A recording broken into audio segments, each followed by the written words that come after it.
নমস্কার, নির্মল আনন্দ চ্যানেলে সবাইকে সুস্বাগতম।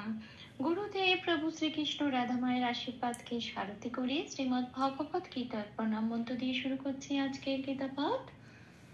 শ্রীকৃষ্ণ হৃদয়ম গীতা সংসার মলনাশিনীম জ্ঞানম ভক্তিম মুক্তিদাত্রীম গীতা দেবীম নমস্তুতে। ওম নমো ভগবতে বাসুদেবায়। ওম নমো ভগবতে বাসুদেবায়। ওম নমো ভগবতে বাসুদেবায়। রাধে রাধে রাধে রাধে রাধে রাধে রাধে রাধে রাধে রাধে। শ্রীমদ্ ভগবত গীতার প্রথম অধ্যায়, শ্লোক নাম্বার 25। ভীষ্মদ্রোণ প্রমুখতঃ সর্বেষাং চ মহীক্ষিতम् উবাচ পার্থ পার্ষয়িতান সমবেতান কুরুনিতি। আচ্ছা, এখানে প্রথম লাইনের প্রথম পাঠটা ভীষ্ম দ্রোণ প্রমুখতঃ বিসর্গ আছে। হ্যাঁ, এই পাঠটা কিভাবে চ্যান্টিং এর সময় সংস্কৃততে উচ্চারণ করতে হবে সেটা বাংলা হরফে একটু প্লাস প্লাস দিয়ে দেখিয়ে দেওয়ার চেষ্টা করেছি। যে যে জায়গাগুলো লাল অক্ষর আছে সেগুলো বলবো না, চ্যান্টিং এর চলনের সময় সেই সেই জায়গাগুলো যেখানে লাল পাবো সেটা উপরে উঠে যাবো, উপরের ব্র্যাকেটে যে অক্ষরগুলো রয়েছে সেগুলোই উচ্চারিত হবে। আচ্ছা, ভীষ্ম দ্রোণ এটা একটু ভেঙে নিয়েছি পেট কাটা মতন শয় হসন্ত দিয়ে। ভীষ যখনই কোনো অক্ষরের তলায় হসন্ত থাকবে তখন সেটা আর আলাদা করে নিজে উচ্চারিত হয় না। যেমন ভীষ, এখানে শটা স হিসেবে উচ্চারিত হবে না, শটা সবসময় আগের অক্ষরের সাথে জুড়ে উচ্চারিত হবে, ভীষ হয়ে যাবে। কিন্তু মটা ম বলেই উচ্চারণ হবে, কারণ কোনো হসন্ত নেই। তাহলে একটু ভেঙে নিয়ে বললাম ভীষ্ম দ্রোণ যেমন আছে তেমন রইল, প্রমুখ যেমন আছে তেমন রইল। তটা ত বলেই উচ্চারণ করতে হবে, প্রমুখ ত এরকম। হট এখানে এলো কারণ বিসর্গ। আমরা এতদিনে নিশ্চয়ই জেনে গেছি যে শেষে বিসর্গ থাকলে, বিশেষ করে পংক্তির শেষে বিসর্গটা থাকলে তখন সেটা পূর্ণ হ হিসেবে উচ্চারিত হয়। হ্যাঁ, এবং লিখতেও হবে, বলতেও হবে। প্রমুখতা হ, আর বিসর্গ যদি মাঝখানে থাকতো হ হিসেবে উচ্চারিত হতো, কিন্তু লিখতে বা বলতে হতো না। আচ্ছা, এখানে রয়েছে ভীষ্ম দ্রোণ প্রমুখতা হ এটা। এবার প্রথম লাইনে সেকেন্ড পার্টে আসি, সর্বেষাং চ মহীক্ষিতাম। এটা আমি বাংলায় বললাম। এবার এটাকে আমি কিভাবে সংস্কৃততে উচ্চারণ করব সেটা বাংলা হরফে দেখি কিরকম ভাবে ভাঙবো। সর্বেষাং, রেপ, এখানে আমি একটা তালিকাভুক্ত করে দিয়েছি 4 নম্বরে। রেপ মানে বয় শূন্য রয় হসন্ত। হ্যাঁ, এইটা রেপ মানে এই রটা, রয় হসন্তটা দিয়ে সেটা আগের অক্ষরের সাথে জুড়ে যাবে। এখানে সার্বে বয়ের উপর রেপটা আছে, কাজে র হয়ে দন্তের শয়ের সাথে জুড়ে যাবে এবং বটা ফ্রি হয়ে যাবে। তাহলে কি হবে, দন্তের স বয় শূন্য রেপ মানে সার, আর বেটা ফ্রি হয়ে গিয়ে বে হবে। এবার বটাকে ব বলে বলতে পারবো না, সংস্কৃত উচ্চারণ অনুযায়ী ওরা বটাকে বলে ও প্লাস অ। সেটা আমি 2 নম্বরে তালিকাভুক্ত করে দিয়েছি। তাহলে উচ্চারণটা হবে বয়ের জায়গায় ও। ঠোঁটটা খুলে উচ্চারণ হবে। বয় যেমন ঠোঁটে ঠোঁট পড়ে ব, এখানে ওয়াটা উচ্চারণ হবে, ঠোঁটে ঠোঁট পড়বে না, ঠোঁটটা খুলে ওয়া উচ্চারণ হবে। তাহলে হবে সার্ভে, হ্যাঁ, শাম। এটা যেহেতু একার আছে সেই জন্য ও প্লাস এ রে। সার্ভে সাম। অনুস্ব আছে, অনুস্বটা সবসময় সংস্কৃততে ময় হসন্ত হিসেবে রিপ্রেজেন্ট করি আমরা। 5 নম্বরে তালিকাভুক্ত করে দিয়েছি।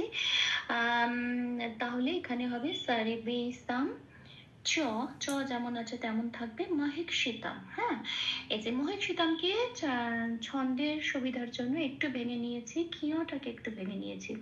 হ্যাঁ, এখানে একটু বেগুনি রঙের ক্যালেন্ডারের মধ্যে এই ক্ষীয়টাকে কিভাবে ভেঙে বলতে হয় 6 নম্বরে দেখিয়ে দেওয়া হয়েছে।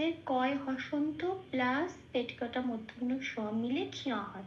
এবার যখন ক্ষীয়টাকে ভাঙবো তখন অবশ্যই কয় হসন্তটা আগের অক্ষরের সাথে চলে যাবে, পেট কাটা মধ্যমূল সটা পরের অক্ষরের সাথে চলে যাবে। তাহলে আমার কিরকম হবে, মহিক। হয় দিদির সাথে কয় হসন্ত চলে এলো তো মহিক।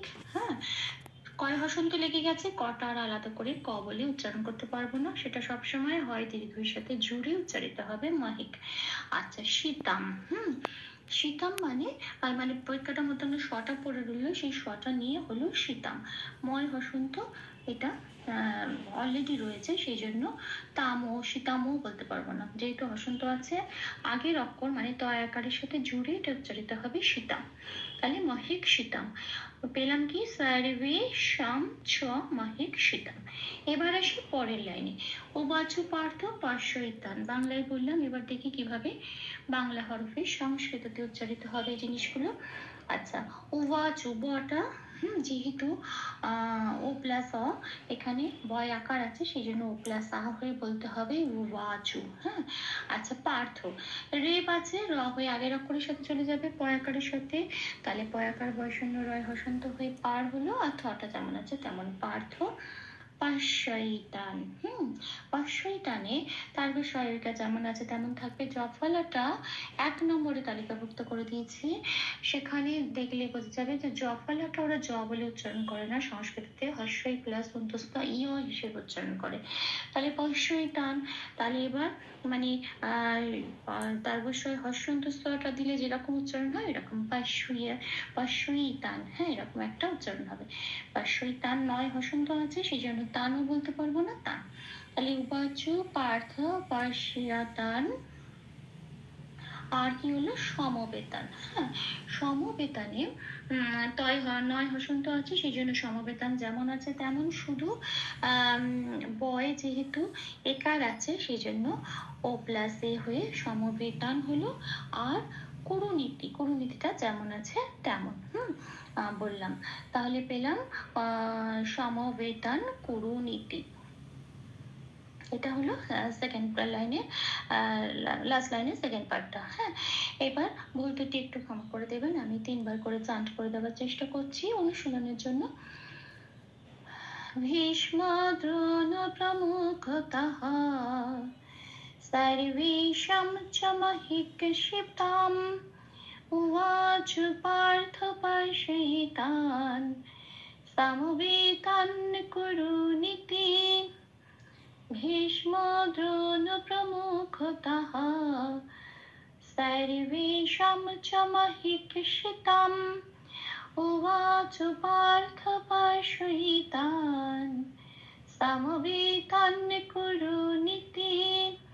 भीष्म द्रोण प्रमुखतः सर्वेषां च महिक्षिताम् उवाच पार्थ पार्षयितान् समवेतान् कुरुनीति। राधे राधे राधे राधे राधे राधे राधे राधे राधे राधे। तप्त कांचन गौरांगी राधे वृंदावनेश्वरी वृषभानुसुते देवी तां प्रणमामि हरे प्रिये। প্রভু শ্রী রাধা মায়ের কৃপা দৃষ্টি আমাদের সবার উপর বর্ষিত হোক। ধন্যবাদ।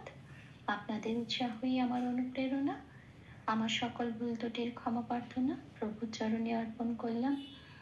ওম কৃষ্ণায় বাসুদেবায় হরয়ে পরমাত্মনে প্রণতক্লেশনাশায় গোবিন্দায় নমো নমঃ।